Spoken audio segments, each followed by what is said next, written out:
Boy, what a strange case we have in Nashville yesterday. This bombing that went off of this RV at first seemed a lot to me like Oklahoma City, which, by the way, if you want to go down a rabbit hole, researching the Oklahoma City bombing is very interesting. I really don't quite understand what happened. There's so much, I think, disinformation and combined with facts being covered up in that case that I can't very well make heads or tails of it. And in time, this might become a similar situation, but it already seems quite different to me. Because, of course, in Oklahoma City, you had a guy targeting a government building and intending to kill people. Now, that's not to say that nobody got a warning about the Oklahoma City bombing. There were quite a few people in that building who had seemed to have a bit of forewarning and vacated their offices ahead of that day, but that was not a widespread thing. It wasn't like this bombing was announced. In this case, however, in Nashville, the RV, rather than a rental truck that was being used as the to carry the explosives, it was broadcasting a message to the surrounding area saying, "Hey, get out now. There's, you don't want to be in this area. Evacuate immediately," which is a very interesting twist to this whole thing, because it begets a more, I guess, high IQ motivation than just being angry and wanting to kill people, or back when we used to have all the your Muslim lone wolf terrorists that just wanted to blow people up because death to America or something. Those terror attacks were not very interesting to me, because there's really not much you can do to respond to those people. Of course, I think getting out of the Middle East probably would have been something that might have helped, but I mean, they weren't that much of a problem statistically, and the damage that they did was only to their immediate victims. But this Nashville case seems a bit different.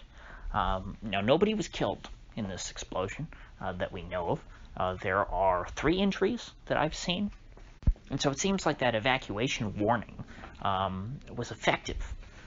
So that leaves the question of, okay, well, if they didn't want to kill people, what were they trying to do? Or whoever is behind this, because, obviously it's still a mystery at this point. Well, the bomb was apparently placed in front of an AT&T building in downtown Nashville. And in the hours after the explosion, there was quite a lot of outages in that part of the country. In not only Tennessee, but surrounding states in that area. Looked to be like at least 4 states were affected by this outage. And it was, of course, only AT&T customers. And the outage was not immediate. It seemed to happen in the hours after. And so, given that, there are 2 possibilities as to what this whole attack was about to me. The first one, which is always the first and most likely possibility, is that this is some kind of false flag terror attack, just like so many of them that we've seen. And, the first question you should ask anytime a bomb goes off anywhere is, how does this benefit the intelligence community? How can they spin this to their own benefit? Again, whether or not they actually planned it and executed it or not, they use every terror attack to further their interests. So that's how the intel folks work. Spooks are dirtbags, and you have to expect that of them. And so whether they're behind this or not, or whether this is, it's not them who planned this, but it's the second option that I'm going to get into, the spooks are going to try and spin this to work in their advantage. And I think that an easy thing that the spooks would do is come up with the explanation, which is, option number 2, that this is some kind of preemptive, or rather, it's sort of a test of a larger scale attack to take out our communications grid. By bombing this AT&T building, they knocked out the internet and TV for a lot of people. That harms, communication. Those people are unable to, get messages in and out.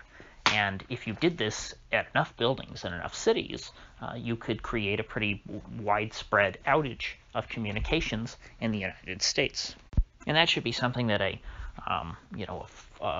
foreign state actor like evil Russia or China could theoretically carry out. And if they're trying to do this, they might do it in the future, and so therefore you need to give the spooks and the national security state more money and more power. Now, this may or may not be true. This may or may not be actually what happened, but either way, the spooks will likely use this angle to gain power. Now, in reality, I don't think that this would be an effective way to take down, communications across the entire United States, because not only would you have to detonate bombs in a bunch of major U.S. cities, because if a city like Nashville has is sort of a choke point for the surrounding areas. It wasn't that big of an area. So there's probably a ton of cities in the U.S. That sort of serve as communications hubs that are choke points to where if you could knock them out, then you knock out the internet and phone service for a bunch of places.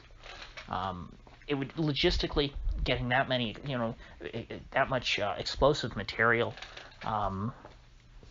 undetected and building big enough bombs in all these different places and then setting them up and detonating them all at the same time, it'd be very hard to do that and not get caught. So I don't think that that's really a very practical way to disable U.S. communications. And on top of that, you would still have cell phones. You would still have, of course, radio, but radio is not such a big deal. You would still have satellite communication. And in that case, I don't see how this is a practical tactic if you're trying to disable U.S. communications to create chaos or something like that. I feel like there has to be some better way to knock things out. I mean, even going after the power grid, I think would be much more effective because you knock out electricity, you knock out everything. So why bother bombing an AT&T building? Because it's not just AT&T you'd have to bomb. You'd have to bomb AT&T, Verizon, Comcast, whoever else is an ISP or a television provider. You'd have to go to all these telecoms and find out how many of them you have to hit and just blow up a bunch of stuff. I mean, I don't see how this is a practical threat. And so maybe in that case I should insert a third option. I don't think this is likely, but it's something. This could have been, coincidence that it was parked in front of this AT&T building because they just wanted to put it downtown, and they wanted to make some kind of political statement by setting off a bomb, the way that the IRA used to. The IRA used to set up these car bombs all the time in Northern Ireland and Belfast and stuff, and just blow up a block. But in those cases, they would claim responsibility and, make their political statement. Same thing with other terrorist groups throughout the world. I would think that if this was some kind of terrorist group that was trying to make a statement at this point, they would have already come out and claimed responsibility and made their statement. So the fact that this has not occurred would seem to indicate that there's something deeper going on here, that there's something else about it. So as always, be very cautious. Don't believe the official narrative, because the official narrative, even if it is mostly true, is going to be contorted in such a way to help further the interests of the establishment.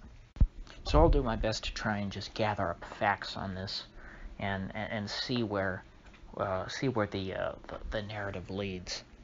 Oh, but one last thing, I do want to talk about the mayor of Nashville. I guess his name's John Cooper. Sounds a lot like Al Gore to me. I don't know if it's a certain part of Tennessee that sounds like that. Not all people from Tennessee seem to sound exactly like Al Gore, but Al Gore's got that great Southern preacher voice. And this mayor, even though he's much more effeminate, it reminded me of that, and I always found that to be charming. But unfortunately, this guy seems like a creep. Now, from what I understand, he's on the lockdown stuff. He's horrible, which, that's what you would expect. Unfortunately, Nashville is becoming the next Atlanta. So, I don't know for how many more years, if things keep up as they are, that Tennessee will be a nice place to live. But that's a topic for another day. So this Cooper guy was getting interviewed about it, and he just could not keep from cracking a smile. He was chuckling up a storm. And my first instinct was to think that this was nervous laughter, and that's probably the most likely thing, because, I've experienced that myself. When you're in a very uncomfortable situation, you laugh out of being nervous. And, it can seem very insensitive to onlookers who have not experienced the same thing. But after his initial little chuckle, he should have gotten it out of his system, but then he just kept, beaming a great big smile throughout the rest of the interview, and just his tone was odd. And so I don't have much more that I can say on that. I'm not going to speculate that, like, oh, he knew it was coming or something. He just thinks it's so funny. No, I don't think that that's the case. But it is odd to see this guy acting this way, and it's